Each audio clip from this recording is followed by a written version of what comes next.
आइए मित्रों, जिनका आपको इंतजार है और इस महाबोधि महाविहार की लड़ाई को देश और विश्व के कोने में अपनी यात्रा के माध्यम से पहुंचाया है, हम अपने आप को तमाम सौसरवासी बहुत गौरवान्वित महसूस करते हैं कि आयोजन कमेटी ने यह समापन समारोह सौसर में रखा है।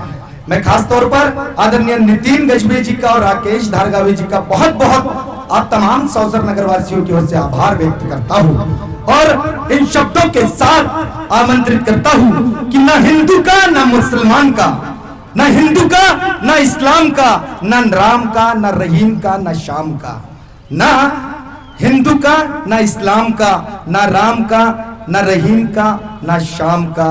इस देश का 7/12 है सम्राट अशोक के नाम का, सम्राट अशोक के नाम का। फिर किसकी काशी, किसकी मथुरा, फिर किसकी काशी, किसकी मथुरा, किसके चारों धाम है। अरे इतिहास के पन्ने पलट कर देख लो, सब सम्राट अशोक के नाम है, सब सम्राट अशोक के नाम है। आपकी तालियों के बीच में आमंत्रित कर रहा हूं पूज्य बनते आदरणीय वीणाचार्य जी।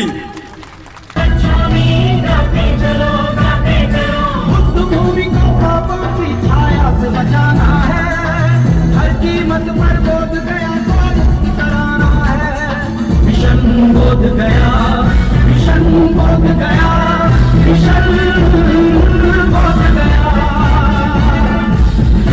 बोध गया, मिशन बोध गया, मिशन बोध गया। कदम से कदम मिलाते चलो, पंचशील फहराते चलो, कदम से कदम मिलाते चलो, पंचशील फहराते चलो।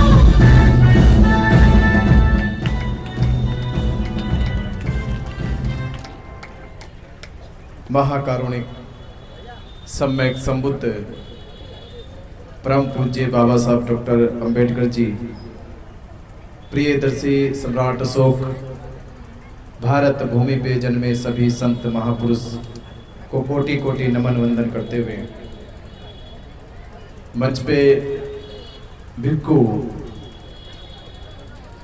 संघ के संघनायक भिक्खु रेवत जी, जो श्रीलंका से हमारे बीच में है, भिक्षु खेम धम्मो जी, भिक्षु ज्ञान ज्योति जी, भिक्षु पैयानंद जी और समस्त भिक्खु संघ को सादर नमन वंदना करते हुए, और आप सौसर की धरती के, जिस धरती पे जो 16 अगस्त को दीक्षा भूमि नागपुर में एक बड़ी जनसभा हुई और 17 अगस्त से संपूर्ण महाराष्ट्र में महाबोधि महाविहार मुक्ति आंदोलन के जन समर्थन में धम्मध्वज जन समर्थन यात्रा संपूर्ण महाराष्ट्र में महाबोधि महाविहार मुक्ति के लिए जागरूकता, एकजुटता बौद्धों में लाई जाए और वो जागरूकता, वो एकजुटता संपूर्ण महाराष्ट्र के बौद्ध उपासकों में, बौद्ध अनुयायियों में वो बड़े पैमाने पे आई। और उस यात्रा का अंतिम दिन आज 24 सितंबर मध्य प्रदेश की ये पावन धरती सौसर में इस समापन कार्यक्रम आयोजित किया गया। इस समापन आयोजित कार्यक्रम में तमाम महाराष्ट्र के जिन जिन जिलों में महाबोधि महाविहार मुक्ति यात्रा गई और उन्होंने अपने शहरों में, अपने तालुकाओं में, गांव नगरों में बड़े पैमाने पर यात्रा का स्वागत, सत्कार, भिक्खु संघ का सम्मान यात्रा में चल रहे तभी सभी धम्म उपासक उपासिकाओं का मान सम्मान किया। तो संपूर्ण महाराष्ट्र के सभी जिले, तालुकाएं, नगर, गांव के समस्त नगरवासियों को, समस्त महाराष्ट्र को मैं साधुवाद, मंगल मैत्री देता हूं कि उन्होंने बहुत बड़ा प्रतिसाद दिया है महाबोधि महाविहार मुक्ति आंदोलन को। और आज सौंसर की धरती पे भी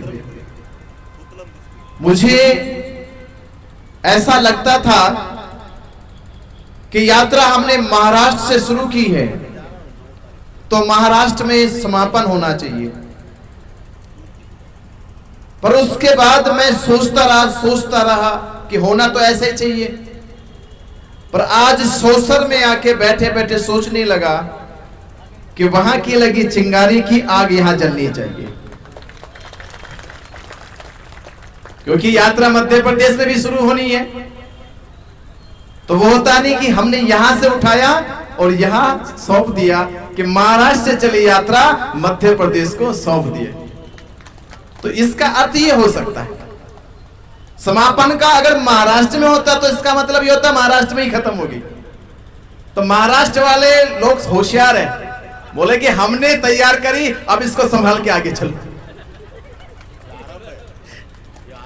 ये आरंभ है।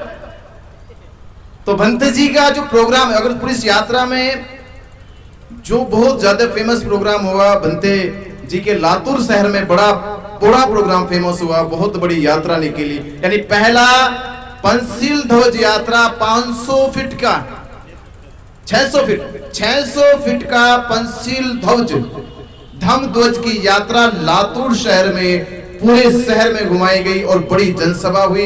इतनी बड़ी जनसभा हुई कि भंते जी ने भी फोन किया और लोगों ने फोन किया और बाला साहब ने भी मुझसे कहा कि जितनी बड़ी सभा आपके लातूर में हो उतनी बड़ी सभा महाराष्ट्र में कहीं नहीं हुई। रामदास ठावले ने भी फोन करके बोला, ऐसे ऐसे नेताओं ने भी कहा, उनको पता चल गया कि महाराष्ट्र जग गया, मध्य प्रदेश जगना बाकी है। ये सभाएं क्यों? महाबोधि महाविहार मुक्ति के लिए बहुत सारी बातें 17 अगस्त से आज 24 सितंबर तक हमने कही।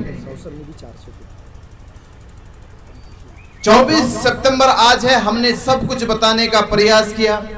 हमने ये बताया कि महाबोधि महाविहार मुक्त क्यों होना चाहिए। लड़ाई लड़ रहे पर कोई सवाल पूछ ले क्यों होना चाहिए। आप बुद्ध विहार में जाते हो, वंदना भी कर लेते हो, साधना भी कर लेते हो, तो मुक्त क्यों होना चाहिए। तो मैं मुक्ति के 2 कारण आपको बताऊंगा। पहले, मुक्त इसलिए होना चाहिए कि महाबोधि महाविहार वो बौद्धों की अस्मिता का महाविहार है, बौद्धों के इतिहास का महाविहार है, सिद्धार्थ गौतम की ज्ञान प्राप्ति का प्रतीक है। पूरे संसार में 2 स्थान मिल जाएंगे ढूंढने से आपको, 2 स्थान। पहला स्थान किसी के जन्म का, किसी के जन्म का स्थान मिल जाएगा। और बहुत आसान है, बहुत सारे स्थान है दुनिया भर में कि किसी ना किसी भूमि पर, स्थान पर किसी का जन्म हुआ। यह नाम कॉमन बात है। ऐसे स्थान, ऐसी भूमि भी मिल जाएगी कि जहां किसी का अंतिम निर्वाण हुआ, अंतिम सांस ली, मरण हुआ। ऐसी भूमि, स्थान भी खोजे जा सकते हैं। पर दुनिया में, पूरी दुनिया में 2 स्थान मिल सकते हैं, पर पूरी दुनिया में बोध गया, संबोधि का प्रतीक बोध गया जैसा स्थान नहीं मिल सकता। संबोधि का प्रतीक दूसरा नहीं मिलने का। ना तो अरब देश में है, अरब देश में जन्म के मरण के स्थान मिल जाएंगे, पर पूरा अरब किसी भी व्यक्ति की संबोधि का स्थान नहीं बता सकता। पूरे यूरोप में, पूरे पश्चिम देशों में किसी भी पश्चिम देश में जन्म का स्थान है। यीशु का जन्म हुआ, यीशु को यहां पे सूली पर लटकाया गया, यीशु की यहां कब्र बनाई गई, पर पूरे यूरोप में, पूरे पश्चिम देशों में कहीं भी यह नहीं कहा जा सकता कि यहां किसी की संबोधि प्राप्ति हुई। पूरे यूरोप में नहीं है, अरब में नहीं है, और पूरे अखंड एशिया में वो भारत है जो ये कह सकता है कि बोध गया में सिद्धार्थ गौतम को संबोधि प्राप्त हुई। ये दुनिया में इकलौता स्थान है। इतनी बड़ी विशाल दुनिया में एक ही स्थान है कि जो संबोधि का प्रतीक है। ये संबोधि का प्रतीक, संबोधि जागरूकता है, प्रज्ञावान जिसकी तेज से पूरे मानव जगत का अंधकार मिट गया, और आज उसी तेज को, उसी सत्य को मिटाने की कोशिश 400 साल से हो रही है। 400 साल से लगातार कोशिश की जा रही है। इसलिए मुक्त कराना चाहते हैं कि ये धरती, ये भूमि पूरे मानव जगत के लिए शांति, करुणा का प्रतीक है। ये ज्ञान की ऊर्जा का प्रतीक है। इस धरती को दुनिया में कहते हैं कि ईसाइयों की सबसे बड़ी आबादी है। दुनिया में सबसे बड़ी आबादी ईसाइयों की, और ईसाई ही लोगों की संस्था है यूनेस्को। सारे लोग ईसाई मिशनरी उसके अंदर, पर उन्होंने कभी भी यरूशलेम वेटिकन सिटी को विश्व धरोहर नहीं कहा, केवल ईसाई लोगों का धार्मिक स्थल कहा, केवल धार्मिक स्थल ईसाइयों का। यानी यरूशलेम वेटिकन सिटी का चर्च केवल ईसाई लोगों का धार्मिक स्थल है, पूरे विश्व का धार्मिक स्थल नहीं है। दूसरे नंबर की आबादी इस्लाम धर्म की, मक्का मदीना इस्लाम लोगों का धार्मिक स्थल है, पर पूरी दुनिया का धार्मिक स्थल नहीं है। राम मंदिर जिसको बनाने के लिए मोदी सरकार ने एड़ी से लेकर पैर तक जोर लगाए, सुप्रीम कोर्ट को खरीद लिया, चीफ जस्टिस के दिमाग में सपने पैदा कर दिए कि राम आते थे और ये कहते थे कि हे मेरे दुलारे, तुझे ये गद्दी मिली है ईश्वर की बदौलत, और ईश्वर का घर अभी बना नहीं, ईश्वर ने तुझे गद्दी दे दी, चीफ जस्टिस बना दिया, और ईश्वर तुम्हारा घर के बाहर है, इसे घर के अंदर करो। तो चीफ जस्टिस को भी शर्म आई कि जिन्होंने गद्दी दी है वो तेरे बाहर है। तो वो सर का भार उतारने के लिए उन्होंने कहा कि मैंने फैसला इसलिए सुना दिया कि राम ने मुझसे कहा था। तो ऐसे ऐसे सपने चीफ जस्टिस को आए। तो जो राम मंदिर है वो भी भारत के हिंदुओं का धार्मिक स्थल हो सकता है, पर पूरी दुनिया का धार्मिक स्थल नहीं है। पर इस पूरी दुनिया में महाबोधि महाविहार केवल बौद्धों का, भारत के बौद्धों का धार्मिक स्थल नहीं, विश्व के बौद्धों का धार्मिक स्थल नहीं, बल्कि यूनेस्को ने कहा, जब उन्होंने पूरी दुनिया में सर्वे किया कि पूरी दुनिया के लोग अगर धर्म के स्थल को विश्व धरोहर मानते हैं, इसे शांति का प्रतीक मानते हैं, तो वो महाबोधि महाविहार बोध गया को मानते हैं। तो धार्मिक स्थलों में विश्व धरोहर है महाबोधि महाविहार। दूसरा, महाबोधि महाविहार इसलिए भी मुक्त कराना है कि महाबोधि महाविहार पूरे विश्व में ऐसी भूमि, ऐसी धरती है जिसका इतिहास ही बुद्ध के नाम से है। ना तो यीशु के नाम से कोई शहर, जहां यीशु है वो शहर उसके नाम से नहीं है। मोहम्मद जहां हुए उनके मोहम्मद के नाम से वो शहर नहीं है। राम कृष्ण की जो कहानियां कथा है उनके नाम से वो शहर नहीं है। पर बोध गया का प्रतीक कहता है कि सिद्धार्थ यहां बुद्ध बने हैं, क्योंकि दुनिया में बुद्ध बनने का नाम ही बोध गया है, दूसरा नाम ही नहीं कोई है। इसलिए मुक्त करना चाहिए। इतना बड़ा इतिहास, 2300 साल पहले सम्राट अशोक ने जो पूरे भारत के भूमि पर बौद्ध विरासतों को स्थापित किया, उन बौद्ध विरासतों का संपूर्ण अस्तित्व है बोध गया महाबोधि महाविहार में, इसलिए बचाना जरूरी है। तो हमें समझ में आया ये तो इतिहास था, और अब वर्तमान में दूसरा कारण इसलिए बचाना जरूरी है कि 76 साल 6 जुलाई 1949 में BT act, Buddhist temple act बनाया गया, और बीटीएमसी जो प्रबंधन कमेटी है, उस कमेटी को महाबोधि महाविहार का जिम्मा सौंप दिया गया। 76 साल हो गए। इन 76 सालों में बीटीएमसी, आज से 1607 ईस्वी में महाबोधि महाविहार के पास 15,000 एकड़ जमीन थी। 1607 ईस्वी का पहला रिकॉर्ड 15,000 एकड़ जमीन।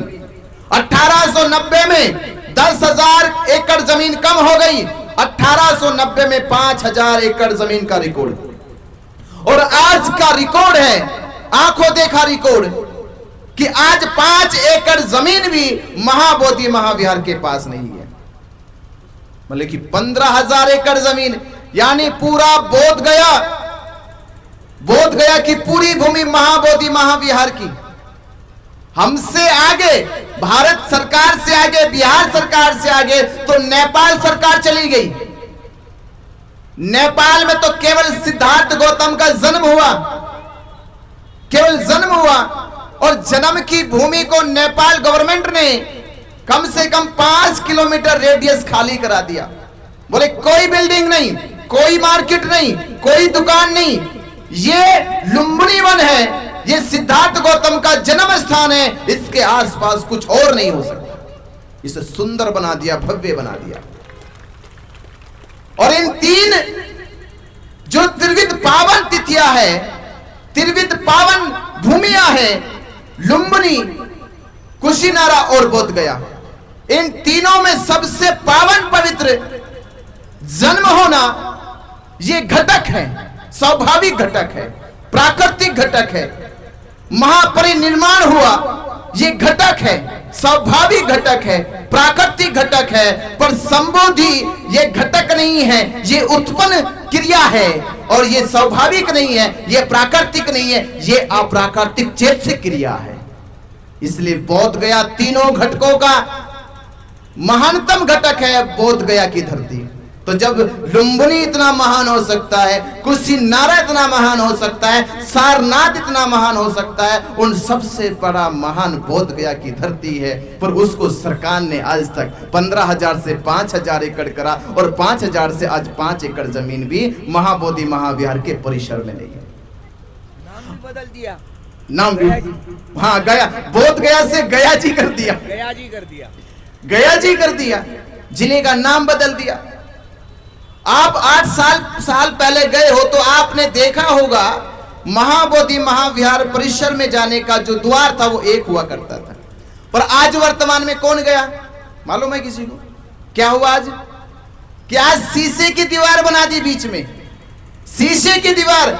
जगन्नाथ मंदिर का दरवाजा परे उत्तर दिशा को, पूर्व दिशा को, और गेट खोल के दे दिया दक्षिण दिशा को, और छोटा सा गेट खोला। और छोटे से गेट के कारण महाबोधि महाविहार का जो मुख्य द्वार था, उस मुख्य द्वार में कांच की दीवार लगा दी कि आधा रास्ता महाबोधि का, रास्ता हमारा, रास्ता बोधों का, दीवार बोधों के रास्ते में लगा दी।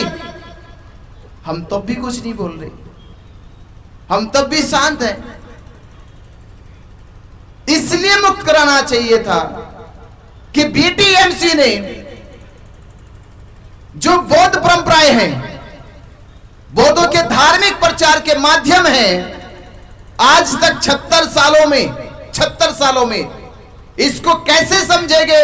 भारत के कुछ चंद मंदिर हैं, अगर उन मंदिरों का डेटा उठाया जाए, तिरुपति बालाजी, शिरडी साईं, राम मंदिर और भी तमाम मंदिर ऐसे हैं, इन पे केवल भारत के हिंदुओं का दान आता है, और वो दान लाखों करोड़ों में चला जाता है, करोड़ों में जाता है। और उस करोड़ों दान से भारत में उन्होंने उनकी शाखाएं खोली, ब्रांचेस खोली, उन्होंने उन संस्थाओं से कॉलेज बनाए, यूनिवर्सिटी बनाई, मेडिकल हॉस्पिटल बनाए, ऐसी बड़ी चेन बना दी। पर महाबोधि महाविहार जो केवल भारत के बौद्ध ही दान नहीं करते, एशिया और विश्व के 56 देश से ज्यादा जो बुद्ध को मानते हैं वो श्रद्धा भाव से महाबोधि महाविहार में दान करते हैं। वो दान की संख्या करोड़ नहीं खरबों में जाती होगी, पर इतना दान आने के बाद भी महाबोधि महाविहार ने आज तक बौद्ध भिक्षुओं के लिए प्रशिक्षण केंद्र नहीं बनाया बोध गया में। एक दिन की कमाई दान आता 150 करोड़। 150 करोड़ एक दिन का दान 150 करोड़। मेरे पास आंकड़ा कि 3,500 करोड़ रुपए सालाना दान का रिकॉर्ड है, और सरकार कहती 300 करोड़ का बजट तो हम देते सालाना, तो 3,500 करोड़ सरकार का 300 करोड़, उसमें आज तक भी बौद्ध भिक्षुओं के लिए प्रशिक्षण केंद्र नहीं है। इस हमसे ज्यादा आगे तो थाईलैंड निकल गया। थाईलैंड ने संघकाया बनाकर हजारों बौद्ध भिक्षुओं को ट्रेनिंग देते हैं, हजारों भिक्षुओं को, पर वो केंद्र प्रमुख नहीं, प्रमुख केंद्र तो बोध गया है।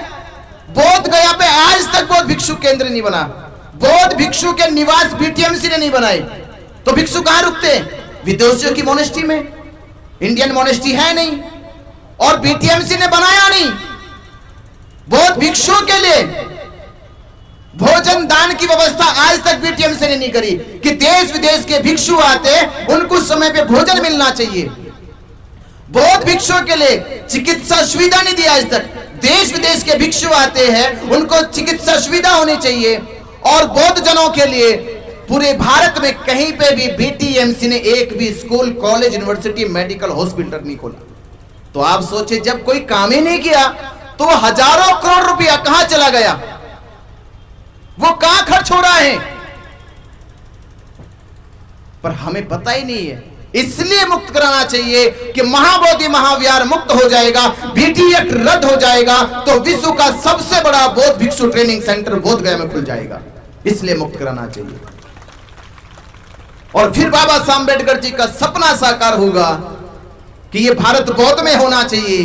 पूरे भारत भूमि पर बौद्ध धर्म की गूंज होनी चाहिए, और वो गूंज निकलेगी जब भारत में भिक्षु अखंड रूप से भारत के कोने कोने में जाके धर्म का प्रचार करेगा, तो भारत के कोने कोने में बौद्ध धर्म की गूंज होगी, तो भारत बौद्ध में हो जाएगा। हमारे देश में मैं देखता हूं, यहां देश में सबसे बड़ी संस्था मुसलमानों की दारुल उलूम। दारुल उलूम एक ऐसी संस्था है जो देवबंद सहारनपुर उत्तर प्रदेश में है। वो पूरे मक्का मदीना के बाद दूसरी सबसे बड़ी संस्था है, एशिया खंड की सबसे बड़ी संस्था। वो उन्होंने यूनिवर्सिटी स्थापित कर दी उसको, यानी मदरसा था। कभी आजादी से पहले वो एक मदरसा था, आज वर्तमान में वो यूनिवर्सिटी है। और मक्का मदीना के बाद सबसे बड़ी ट्रेनिंग वो दारुल उलूम में दी जाती है कि इस्लामिक स्कॉलर दुनिया में जाकर इस्लाम धर्म का प्रचार प्रसार कैसे करेंगे। पर बोध गया में एक भी हमने ऐसा प्रयास नहीं किया। तो तब जाके ये समझ में आया कि भारत में बौद्ध धर्म का प्रचार प्रसार की गति इतनी धीमी क्यों है। क्योंकि किसी भी प्रचार प्रसार की गति उसके इंस्टीट्यूशन पे डिपेंड करती है कि उसके इंस्टीट्यूशन कितने हैं, उसके ट्रेनिंग सेंटर कितने हैं, उसके प्रशिक्षण केंद्र कितने हैं। अगर आपके प्रशिक्षण केंद्रों की संख्या बढ़ जाए, इंस्टीट्यूशनों की संख्या बढ़ जाए, सेंटरों की संख्या बढ़ जाए, तो प्रचारकों की संख्या बढ़ेगी, प्रचार का गति प्रदान होगी, प्रगति होगी। और पूरे भारत में जहां धर्म केवल एक जाति या 2 जाति 3 जाति तक सीमित हो गया, वो अखंड भारत के लोगों का धर्म हो जाएगा। तो इसलिए महाबोधि महाविहार मुक्त कराना चाहिए। अगर ऐसा हो जाए तो ये मैं चीज कह सकता हूं। पंत जी कह रहे थे, अभी बात करते रहते हैं पंत रेवत जी, कह लगे ये भारत की जो बौद्ध है समय डर लगता है। डर लगता है अभी, सही बात है, डर लगता है। तो क्यों डर लगता है? क्योंकि अभी कुछ किया ही नहीं इन्होंने। ये सोच रहे जो हमने बचाया ना अभी धर्म को, कहीं इसको भी खत्म ना कर दे, इसको भी ना मिला दे कहीं और। तो हम भारत के लोगों को सिद्ध करना होगा कि हमने आज से 2500 वर्ष पहले इसी धरती से बुद्ध निकले हैं, और ये आज के लोगों को सिद्ध करना होगा कि इसी भारत के बौद्धों ने महाबोधि महाविहार को मुक्ति दिलाई है। तो तब दुनिया के बहुत कहेंगे कि नहीं, ये अब इनका सम्मान करो। इन्होंने इतना पुराना काम, जो लड़ाई वर्षों वर्षों तक चली आ रही है, लड़ाई तो 134 साल से चल रही है तो हमें पता है, पर मैं कह रहा 400 साल से महंत का कब्जा है। उससे पहले अस्तित्व 1000 ईस्वी में महाबोधि महाविहार का अस्तित्व नजर नहीं आता था। 7वीं सदी में पहला यानी अंतिम था, जब पश्चिम बंगाल के राजाओं ने वंदन किया। उसके बाद किसी राजा का वंदन रिकॉर्ड नहीं आया। उसके बाद आया 1600 ईस्वी में बर्मा वियतनाम के राजा आए, और वो आए तो पाया कि यहां तो महंत है, लोग हैं, पंडे लोग बैठे हैं। तो करीब 900 साल में महाबोधि महाविहार का नाम लेने वाला भारत में नहीं था। तो ये मैं कहता हूं कि 1949 में ये एक्ट बना, तब भारत में बौद्ध नहीं थे, इसलिए परिस्थितियां उस समय उन पंडे महंतों के अनुकूल थी। परिस्थितियां उस समय उनके अनुकूल थी, भारत में बौद्ध नहीं थे, इसलिए उन्होंने एक्ट बनवा लिया और उस समय के प्रधानमंत्री और राष्ट्रपति को बेवकूफ बना दिया। ऐसे बेवकूफ नेता भी थे जो ये मोटी बात नहीं समझ सके। डॉक्टर राजेंद्र प्रसाद, नाम के आगे डॉक्टर, पंडित जवाहरलाल नेहरू जो एडवोकेट थे, उनको एक मोटी सी बात समझ में नहीं आ रही कि मस्जिद का प्रबंधन कौन करता है। ये किसी पढ़े लिखे से मत पूछो, डिग्री धारक से मत पूछो, अरे गांव के सामान्य व्यक्ति से पूछो कि मस्जिद का प्रबंधन कौन करेगा। वो सीधा कहेगा मुसलमान करेगा। और कौन करेगा? ये कौन करेगा? मुसलमान ही तो करेगा। सोचने वाली क्या बात है, पढ़े लिखने वाली कौन सी बात है। गुरुद्वारे, गुरुद्वारों का प्रबंधन कौन करेगा? सिख गुरु करेंगे, सिख पाठी करेंगे। ईसाई चर्च है, गिरजाघर है, उनका प्रबंधन कौन करेगा? ये सीधी सी बात है कि ईसाई पोप, पास्टर, पादरी करेंगे। इसमें कौन सी पढ़ाई लिखाई की बात है?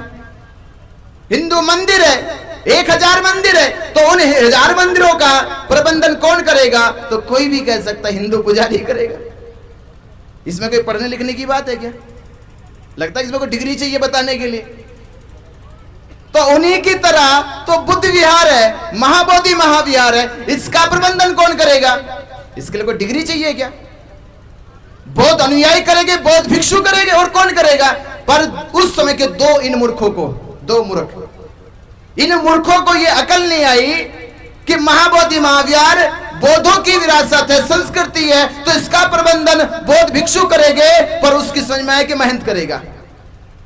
और झूठी सच्ची पढ़ाई करी होगी, इसलिए झूठे सच्चे फैसले सुना दिए और महाबोधि महाविहार का एक्ट बनाकर महंत को वहां का मालिक बना दिया। तो हमें सोचना होगा कि कैसे पढ़े लिखे लोग थे। और ये भी मुझे अब समझ में आया जब बहुत यात्रा चली कि उस समय तो बाबा साहब अम्बेडकर जी संविधान सभा में संविधान लिख रहे थे उसी समय, क्योंकि संविधान पेश किया गया 26 नवंबर 1949 में संविधान सभा में, और ये एक्ट बना 6 जुलाई 1949 को। तो कितने दिन का अंतर है? 4 महीने 20 दिन का। ये 4 महीने 20 दिन का अंतर है। और बाबा साहब अम्बेडकर जी दिल्ली में रहते हैं, डॉक्टर राजेंद्र प्रसाद दिल्ली में रहते हैं, पंडित जवाहरलाल नेहरू दिल्ली में रहते हैं, तीनों लोग दिल्ली में रहते हैं। और डॉक्टर राजेंद्र प्रसाद संविधान सभा के अध्यक्ष है, वो तो अध्यक्ष भी है, तो उनसे, उनकी तो बाबा साहब अम्बेडकर जी से रोज बातचीत भी होती होगी कि संविधान में कहां तक प्रगति हुई, कहां तक काम पूरा हो गया, ये रोज बात होती होगी। तो ये बात डॉक्टर राजेंद्र प्रसाद ने, पंडित जवाहरलाल नेहरू ने क्यों नहीं की कि हमें एक्ट बनाना पड़ रहा है। एक्ट बना चोरी छिपे। ऐसी कौन सी इमरजेंसी थी, ऐसी कौन सा झगड़ा चल रहा था? 1949 में तो रिकॉर्डेड मैंने जब रजिस्ट्री निकाली कि 1949 में तो भारत में महाबोधि महाविहार मुक्ति का आंदोलन भी नहीं था। उस समय आंदोलन भी नहीं था, चर्चा भी नहीं हो रही थी।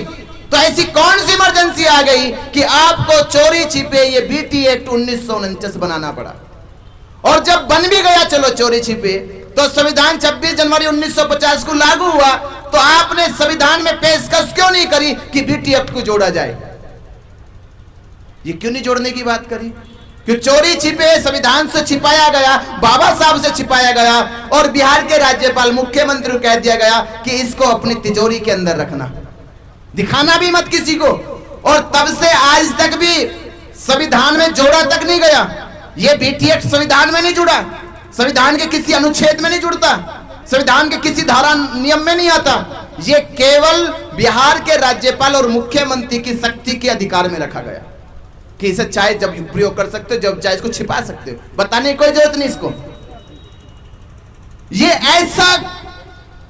ऐसी वो कह सकते चोरी थी जो 76 सालों से चल रही है।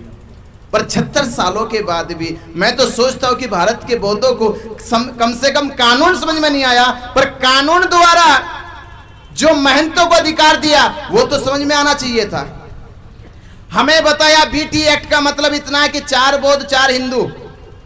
ये 4 बौद्ध 4 हिंदू किस दलील पे मानते हो? पता किस दलील पे? बंते जी बता रहे थे कि उन्होंने भगवान बुद्ध को विष्णु का 9वां अवतार बताया। ये पहली और अंतिम दलील यही है उनकी, दूसरी कोई दलील नहीं है, केवल पंडे पुरोहितों महंतों की।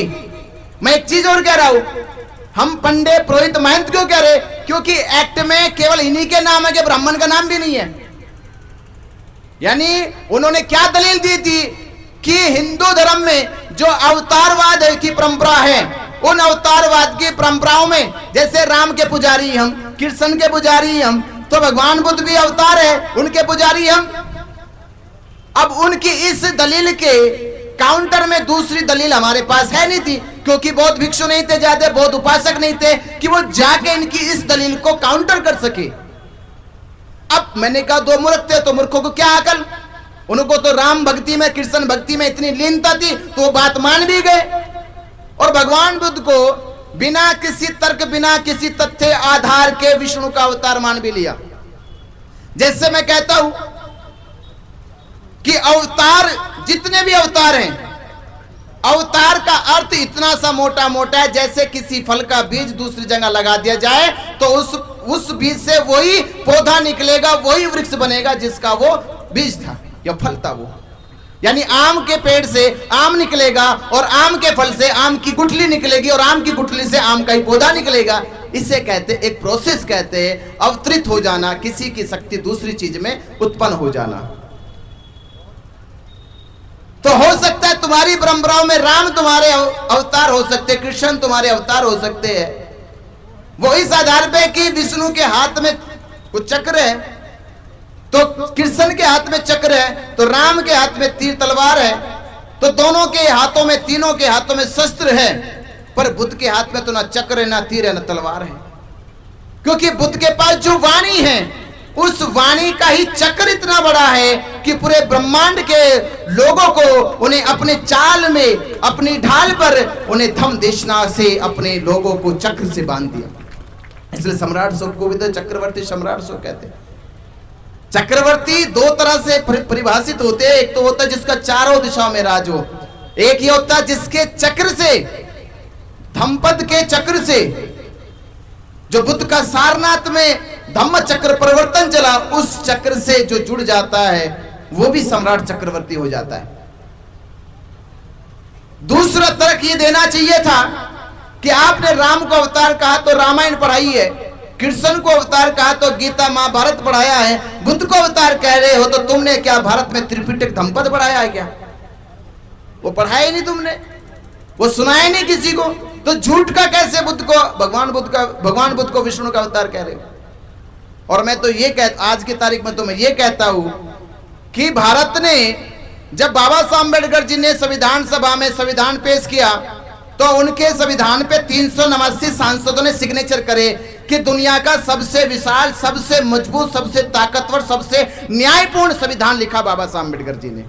यानी 389 सांसदों की बुद्धि और बाबा साहब की बुद्धि बराबर थी उस समय। और बाबा साहब अम्बेडकर जी के लिखे संविधान को भारत के राष्ट्रपति, प्रधानमंत्री, सर्वोच्च न्यायालय और देश के तमाम राज्यों के मुख्यमंत्री मानते हैं।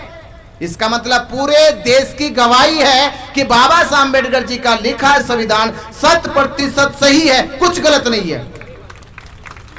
तो बाबा साहब अम्बेडकर जी ने ही 14 अक्टूबर 1956 को कह दिया कि भगवान बुद्ध विष्णु के अवतार है। ये बात झूठी, कोरी भ्रम और झूठा प्रचार है, इससे ज्यादा कुछ नहीं है। यानी ये बात कौन कह रहे? कौन कह रहे? जिन्होंने इस देश का संविधान लिखा है, जिनके लिखे संविधान को देश का प्रधानमंत्री, राष्ट्रपति, मुख्यमंत्री लोग मानते हैं, सर्वोच्च न्यायालय मानता है। इसका मतलब बाबा साहब की कहीं बात में विश्वास है, उनका एक कद है, उपलब्धि है उनके पास। अब जिसने ये कहा कि भगवान बुद्ध विष्णु के अवतार है, उसको भी लेके आओ, उसका कद क्या है, उसका कद भी तो पता चले। ऐसे किसी रोड पे चलते हुए की बात सुनोगे और कहो कि भगवान बुद्ध विष्णु के अवतार है। अगर रोड पे चलते हुए की बात मानते हो तो मैं कहता हूं कि फिर बात मानो संत रामपाल की। ये और हरियाणा के संत के, वो भी जेल में जानते, नाम सुना हरियाणा के संत के, तो वो लिखते हैं अपनी किताब में ज्ञान गंगा में, ये ब्रह्मा विष्णु महेश ये कबीर की औलाद है। वो सीधा कहता है, वो कहता है ये ब्रह्मा भी विष्णु भी महेश भी ये कबीर की औलाद है, और जितने हिंदू के ये 33 करोड़ देवी देवता है ये सबके सब कबीर के परिवार के लोग हैं। तो उसकी बात मान लेनी चाहिए तुम्हें। उसने भी तो लिख दिया बात, उसने तो प्रमाण भी दे दिया तुम्हें, तो क्यों नहीं मानते? क्योंकि तुम कहते हो उसकी बुद्धि का उतना तर्क नहीं है, अस्तर नहीं है। तो ये तर्क वाला, ये कुतर्क करने वाला व्यक्ति कौन था जिसने कह दिया कि भगवान बुद्ध विष्णु के अवतार है? उसको भी तो लेके आओ हमारे सामने और कंपेयर करो बाबा साहब अम्बेडकर जी की बुद्धि से। अगर उसके पास इतनी उपलब्धि है तो कोई विचार किया जाए, अगर उसके पास कोई उपलब्धि नहीं तो उसे पागल कहकर घोषित कर देना चाहिए। इससे ज्यादा कुछ और नहीं हो सकता। पागल कुछ भी कह सकता है। तो ये केवल दलील थी, केवल इसी दलील पे ये एक्ट बनाया गया और दूसरा कोई दलील नहीं उनके पास। उन्होंने कहा कि वो अवतार है और हम मंदिरों के पुजारी है, इसलिए उसमें महंत का जिक्र होता है। ब्राह्मण जिक्र नहीं करते, महंत करते। महंत कौन होता है? पुजारी। तो यहाँ महंत, पंडा, पुरोहित ये होते हैं वो जो हिंदू धर्म के कर्मकांड, पूजा पाठ, अनुष्ठान, वंदनाएं कराते हैं, उनको महंत, पंडे, पुरोहित कहते हैं। इसलिए उन्होंने घोषित करा दिया महंत है इसके। और मैं इसलिए भी कह रहा हूं कि उनको अनपढ़ कि पूरे बौद्ध शास्त्र का किसी पन्ने को तो पढ़ते, जब बौद्ध दर्शन में, बौद्ध साहित्यों में, बौद्ध शास्त्रों में महंत शब्द ही नहीं है, तो किस आधार पे तुमने कह दिया कि महाबोधि महाविहार महंत के हाथों सौंप दिया जाए? और ये तो गलती करी बीटी एक्ट बना के जो 4 बौद्ध 4 हिंदू बताए, तो हमें समझ में आया कि ये बराबर की बात है। इतना समझ में आता है, 4 हिंदू 4 बौद्ध है, तो एक तो उनको यह प्रमाण मांगना चाहिए था कि भारत के कितने हिंदू मंदिरों में, भारत के कितने राम कृष्ण के मंदिरों में बुद्ध को स्थापित करके बौद्ध भिक्षुओं को भी बराबर का अधिकार मिला है। ये भी तो प्रमाण देना चाहिए था। एक तो मंदिर बताओ भारत का, एक मंदिर भारत का बताओ जिन भारत के, मैं तो उन हिंदुओं से भी कह रहा हूं, अरे वो भी अपनी बुद्धि लगाओ, सोचो कि जब हिंदू मंदिर में बौद्ध भिक्षु नहीं है तो बौद्ध भिक्षु के बुद्ध विहार में हिंदू पुजारी क्यों है? बुद्धि लगानी चाहिए उनको। न्याय की तो बात करे, कम से कम न्याय संगत बात करे। तो मेरे कुछ हिंदुओं से बात हुई, कहने लगी हमारा बनते जी कोई लेना देना नहीं, ये पता नहीं पंडे कौन कौन सी दार लेके आते। ये तो मोटी बात करे, हमें समझ में आती है कि ये हिंदू मंदिर के पुजारी हो सकते हैं, मुसलमान मस्जिद का हो सकता है, ईसाई चर्च का हो सकता है, बुद्ध विहार है तो बहुत विकसित हो गए। तो जड़ उन्होंने पैदा करी है, तो ये जड़ कटने के लिए अब हमने कहा कि भाई कोर्ट में चले जाओ, कोर्ट में लड़ाई लड़ रहे है कि एक तर्क है कि कोर्ट से लड़ाई हम जीत ले। पर इतने लंबे समय के बाद जब हमने बहुत रिसर्च करी तो ये पाया कि लड़ाई कोर्ट से नहीं जीती जाने की। क्यों नहीं जीती जाने की?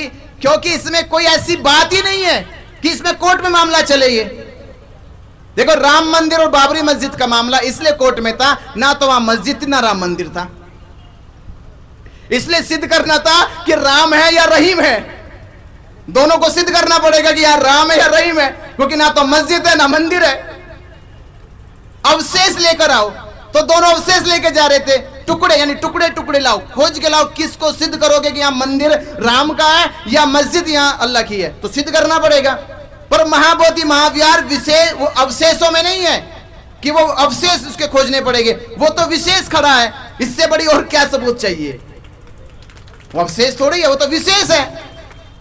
जिसका अस्तित्व विशेष हो तो वो खुद गवाही अपने जिंदा होने की। महाबोधि महाविहार में 4.5 फीट की तथागत बुद्ध की मूर्ति है, वो खुद गवाही है बुद्ध विहार होने की। सम्राट अशोक ने 2300 साल पहले नींव रखी, ये गवाही है इतिहास की। आज से 7वीं 8वीं सदी में फाइयान इत्संग हैंसवांग आए, वो गवाही है अपने विवरण की कि नालंदा में पढ़ते थे, प्रयोगशाला के लिए महाबोधि महाविहार आते थे, तो यहाँ चैत्य महाबोधि महाविहार के दर्शन करते थे। ये गवाही है उन चाइनीज विद्यार्थियों की और कौन सी गवाही चाहिए? और ये गवाही आज के वर्तमान की कि आज पूरी दुनिया महाबोधि महाविहार की वंदन पूजा करने जाती है, ये तो जिंदा वर्तमान है, इसमें कौन सा मरा हुआ खोज रहे तुम? और इसके बाद भी करे कोई सबूत दो, कोई गवाह दो, तो लड़ाई गवाह सबूतों की नहीं है, ये बात तो महंत भी जानता हो।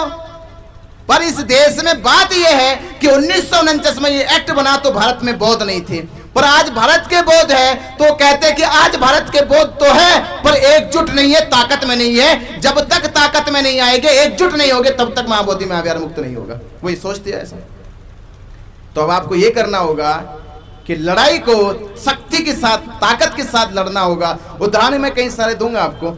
एक उदाहरण, आपका उदाहरण, कोई भी आंदोलन लंबा चले इसका कोई इतिहास नहीं होता, इसका कोई इतिहास लंबा चला। आंदोलन ताकत के साथ चले इसका इतिहास होता है। आपने 2 अप्रैल 2018 में, 2 अप्रैल 2018 में, तारीख याद है तुमको? कितने दिन आंदोलन चलाया? कितने दिन? एक दिन भी नहीं, पूरा तो एक दिन भी नहीं था। 12 बजे से 4 बजे तक चला था, कुल 4 घंटे का आंदोलन था वो। 4 घंटे के आंदोलन ने, 4 घंटे के आंदोलन में पूरे भारत के समाज की एकता इतनी बड़ी थी कि केंद्र की सरकार को इमीडिएटली अध्यादेश लाना पड़ा और जो फेरबदल हुआ था SC/ST एक्ट में, कानून में, उसे फिर वापस करके और मजबूत करना पड़ा। ये एकता की ताकत थी। अब इसमें कहोगे हमने साल, 2 साल, 10 साल चलाया। एकता की ताकत ने एक ही दिन में कानून बनवा दिया। एकता की ताकत ने मराठाओं के मुंबई को जाम करके 4 दिन में कानून बनवा दिया। इसका मतलब क्या हुआ कि जो कानून में भी नहीं है, जो कानून के हिसाब से भी नहीं है, पर ताकत के हिसाब से वो कानून बन गया। यानी जो कानून नहीं होता, ताकत के हिसाब से वो कानून बन जाता है। तो BT एक्ट केवल रद्द होगा जब भारत के बौद्ध एकजुट होंगे और दिल्ली जाम होगा तो महाबोधि महाविहार मुक्त होगा, BT एक्ट रद्द होगा। इतनी सी बात समझ लो, यारी बात समझ में नहीं। और भारत के इतिहास में यह भी तारीख लिखी जाएगी कि इस भारत में हिंदुओं की संख्या काउंट होती है, इस भारत में मुसलमानों की संख्या काउंट होती है, जो भारत से भी नहीं हो, बाहर से आगे बेचारे फिर भी अपनी संख्या काउंट करवा रहे। ईसाइयों की संख्या काउंट होती है, सिखों की संख्या काउंट होती है। इससे ज्यादा, इनसे भी बड़ा काम किया जैनियों ने। जहां भारत में जैनियों को बहुत कम समझा जाता है, इससे 3-3.5 साल पहले सम्मेद शिखर पर्वत का आंदोलन चला था भारत में। और सम्मेद शिखर आंदोलन के लिए सड़कों पे वो जैन मुनि, जो जैन मुनि सब कुछ त्याग देते हैं, वो जैन मुनि भी अपनी विरासत संस्कृति के लिए सड़कों पे आकर लाखों जैनियों को लेकर साथ चल रहे थे। ये ताकत थी जैनियों की भी। पर भारत में जहां बौद्ध लाखों नहीं करोड़ों में हो गया आज, तो भारत के बौद्धों के लिए 2 इतिहास लिखने का समय होगा कि अपनी संख्या काउंट कराई जाएगी कि भारत केवल हिंदू, मुसलमान, सिखों, ईसाइयों, जैनियों, पारसियों का नहीं, यह भारत बुद्ध का था और बुद्ध का है, और आज उसका शासक बौद्ध समाज है। तो बौद्धों को अपनी संख्या काउंट करानी पड़ेगी। जब ये संख्या काउंट होगी तो ये संख्या की ताकत, ये शक्ति, जो बंते जी ने कहा मोदी कि अगर आप दिल्ली चले गए और दिल्ली की सड़कें, दिल्ली का संसद भवन जाम हो गया, मोदी का रास्ता रुक गया, तो मोदी की नींद हराम हो जाएगी। और मोदी की नींद हराम होगी तो वो बिहार के मुख्यमंत्री की नींद हराम करेगा, और बिहार के मुख्यमंत्री की नींद हराम होगी तो वो दोनों मिलकर फिर पंडे की नींद हराम करेंगे। तो समझ के चाबी का मतलब क्या? दिल्ली। यानी आपको मोदी की नींद हराम करनी, और दिल्ली में रहता है तो दिल्ली जाम होगी, मोदी की नींद हराम होगी, मोदी बिहार की नींद हराम करेगा, और बिहार वाले पंडे की नींद हराम करेंगे। महाबोधि महाविहार खाली करो और बौद्धों को सौंप दो, फाइनल होगी बात। इतने लंबा समय से आंदोलन चलते आ रहा, बात समझ में नहीं आ रही कि मुक्त कैसे होगा। इसमें कुछ भी पैच नहीं है। ये झूठा पैच लगा रखा कि भगवान बुद्ध विष्णु के अवतार है, ये झूठा पैच पे इतने साल हो गए हमें लड़ते लड़ते। तो ये आंदोलन आज आपकी जागरूकता, एकजुटता, ताकत देखना चाहता है। ये ताकत की तारीख एक होगी, स्थान एक होगा, एकजुटता होकर महाबोधि महाविहार मुक्त होगा। तो 12 फरवरी क्यों रखी वो बता दूं आपको। ये मालूम क्यों रखी? क्या पता किसको? ये 1 वर्ष हो जाएगा इस आंदोलन को। यानी एक साल में 12 फरवरी 2025 में यह आंदोलन शुरू हुआ, तो 12 फरवरी 2026 में हमने संपूर्ण भारत में कितनी ताकत पैदा करी, कितनी जागरूकता लेकर आए। वो जागरूकता, वो ताकत दिल्ली में दिखानी होगी जब भारत के बौद्ध भिक्षु जाकर दिल्ली में बैठेंगे। और भिक्षु संघ के नेतृत्व में हमने कहा कम से कम 1000 लोग, कम से कम 1000 उपासक श्रामणेर बन के 7 दिन के लिए दिल्ली में बैठे, 7 दिन के लिए श्रामणेर बन के दिल्ली बैठे, और हजारों बौद्ध भिक्षु हमारे भारत के वहां नेतृत्व करे, दिशा दे, निर्देश दे, और 7 दिन का कठोर से उपोषण करे। वो उपोषण की शक्ति जैसे सिद्धार्थ को बुद्ध बना सकती है, तो वो उपोषण की शक्ति महाबोधि महावीर को मुक्त करा सकती है। क्योंकि मैं कहता हूं 7 दिन क्यों है? एक दिन दिल्ली क्या सोचती है पता? एक दिन का आंदोलन कर लो कितना ही बड़ा, तो वहां की सरकार ये सोचती कि एक दिन आए, बर्दाश्त कर लो, अगले दिन चले जाएंगे। तो कहते बर्दाश्त करो, जो कुछ करना करने दो उनको। एक दिन बर्दाश्त कर लेगा, अगर एक ही दिन का आंदोलन रखा तो एक दिन तो बर्दाश्त कर लेंगे, पर हमें एक दिन का नहीं रखना, 2 दिन। तो एक दिन तो बर्दाश्त करेंगे, दूसरे दिन उनकी बेचैनी बढ़ेगी, और तीसरे दिन उनकी कुर्सी हिलेगी। तो तीसरे दिन जब कुर्सी क्यों हिलेगी कि तीसरे दिन की जो न्यूज होती है वो नेशनल मीडिया में जाती है। पहले दिन की नहीं जाती, दूसरे दिन की नहीं जाती, तीसरे दिन की न्यूज जाती दिल्ली में नेशनल मीडिया में। और जब नेशनल मीडिया की न्यूज तीसरे दिन जाएगी तो चौथे दिन न्यूज जाती है इंटरनेशनल मीडिया में। जब चौथे दिन इंटरनेशनल मीडिया में जाएगी तो 5वें दिन मोदी को टेलीफोन आएगी कि भाई तुम प्रधानमंत्री हो। जैसे अभी नेपाल का उदाहरण दे रहे ना कि क्या हो रहा देश में, दिल्ली जाम हो गई है, क्या कर रहे हो तुम? कोर्ट भी पर्चा निकालेगा दम। जो कोर्ट हमारी तारीखों को 6-6 महीने 6-6 साल लगाते हैं ना, सुप्रीम कोर्ट का नियम है, हाई कोर्ट का नियम है कि अगर राज्य की राजधानी जाम हो जाए तो हाई कोर्ट को संज्ञान लेना पड़ता है, और देश की राजधानी दिल्ली जाम हो जाए तो सुप्रीम कोर्ट को संज्ञान लेना पड़ता है। तो तलब करते हैं सेंट्रल गवर्नमेंट को कि हो क्या रहा है, तो उनको जवाब देना पड़ेगा कि हो ये रहा है कि महाबोधि महावीर मुक्ति के लिए भारत के बौद्ध बैठे। तो वो कह के फाइल निकालो, फिर वो कहा है। तो मैं कह रहा हूं फाइल आएगी, इमीडिएटली सुनवाई होगी, तो कोर्ट करे या प्रधानमंत्री करे या बिहार का मुख्यमंत्री करे, बीटी एक्ट रद्द करे, बात खत्म। तो 5वें दिन ही, ये हमारा विश्वास है कि 5वें दिन ही महाबोधि महावीर मुक्त हो जाएगा अगर भारत के बौद्ध लाखों की संख्या में दिल्ली पहुंच गए। तो पहुंचने की तैयारी है? तैयारी है, बताओ हाथ खड़े करके। मुक्त कराओगे? मुक्त कराओगे? घर बैठ के कराओगे? कैसे कराओगे? तो दिल्ली जाके कराओगे। अगर आप दिल्ली चले गए, ये वादा, अगर आप दिल्ली चले गए, भिक्षु संघ के नेतृत्व में आपने दिल्ली जाम कर दी, तो आपका दिल्ली जाना पंडित पुरोहित का बोध गया जाने का तय हो जाएगा, वो बोध गया से चला जाएगा बाहर। तो हमें दिल्ली चलना 12 फरवरी को। गाने से बताया, बंतेज ने भी आपको आदेश दे दिया कि 12 फरवरी 2026 को दिल्ली की संसदों की सड़कों को जाम करना है, और इतनी तैयारी से भी जाना, ऐसे नहीं जाना कि बैग उठाए चल दिए। वहां कोई शादी की दावत नहीं है कि खाना फ्री मिलेगा, खाने का इंतजाम भी करके चलना पड़ेगा, ये समझते हो ना।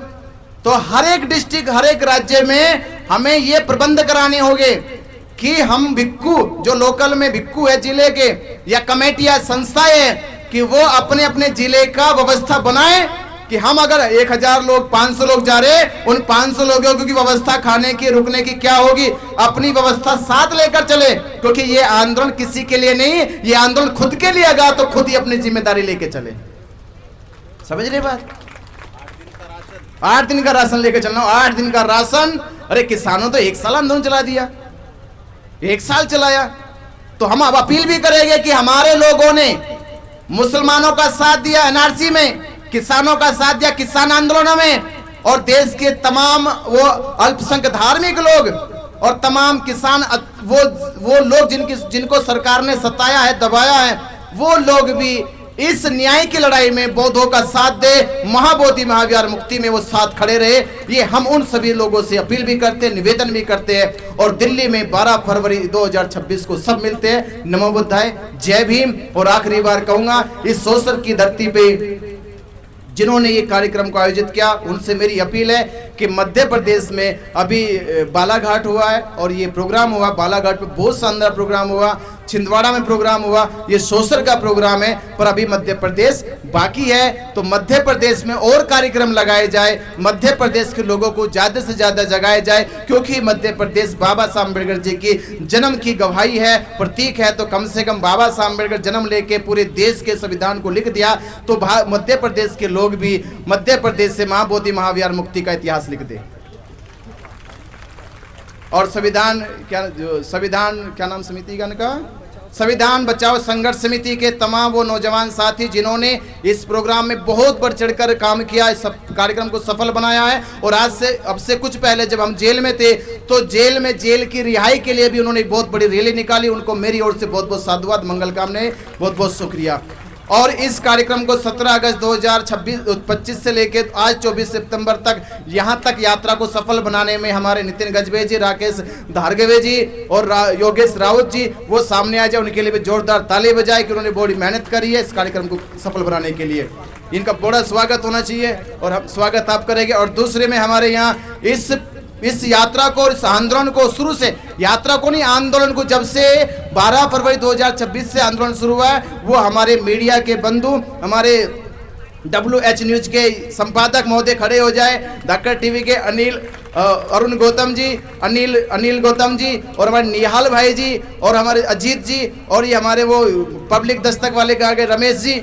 तो ये वो चैनल मीडिया है जिन्होंने अपने चैनल के माध्यम से, मैंने चैनल के नाम भी ले दिया, धाकड़ टीवी है, W न्यूज है, पब्लिक दस्तक है, बाकी तो ये इनके प्रश्न लगे तो वो आगे इनके नाम से चलते, निहाल के नाम से अपना चैनल है, आपका चैनल है। तो इन्होंने अपने चैनल के माध्यम से बहुत बड़ा प्रयास किया है। छत्तीसगढ़ की टीम बैठी, छत्तीसगढ़ के लोगों ने भी आपको ये कहा कि नवंबर के महीने में हमारे राज्य में भी बड़ी यात्रा निकाली जाएगी। इनके लिए बहुत बहुत साधुवाद, नमो बुद्धाय।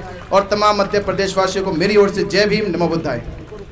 संगीत रखे राजा, और एक तो कहते राजा, और जैसा राजा नाम है ना उनका, वो संगीत के राजा ही है। क्योंकि मैं संगीत का कभी दीवाना नहीं होता, पर मैं इनके संगीत का दीवाना हूँ। विकास राजा के लिए जोरदार तालियां। और सुभाष कोठारे जी हमारे बड़े बहुत प्रिय है, जब भी मैं इनकी तरफ देखता हूँ तो ये मुस्कुराते हैं, इनकी खासियत ये बात है। और हमारे कवि हमारे पाटिल साहब बड़े नेक, ये इनकी नेकी है। इनकी नेकी पता क्या है, ये इतने मासूम है कि इनके अंदर इतनी कविताएं भरी पड़ी है कि उसमें से फिर लगता है कि क्रांति निकल रही है। तो चेहरा मासूम है पर अंदर सोला है इनके। तो इनके लिए बहुत बहुत साधुवाद, शुभकामनाएं। और सभी जिनके ये ट्रॉफी वगैरह है, ये ट्रॉफी लेकर जाना आपको। ये ट्रॉफी आप लोगों के लिए मंगाई गई है और ये यात्रा सफल बनाई संपूर्ण महाराष्ट्र में। मैं फिर से कहूंगा उनके बहुत बहुत शुक्रिया, साधुवाद। और तहे दिल से मैं अपनी पर्सनल ओर से उनको बहुत बहुत मंगल मैत्री कल्याण मित्र के तौर पे उनका साधुवाद, जय भीम करता हूँ।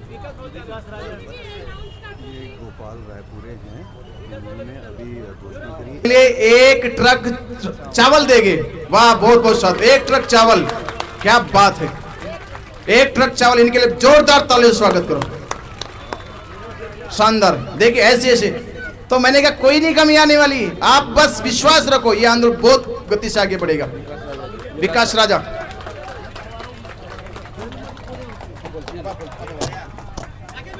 विकास राजा जी का भी आदरणीय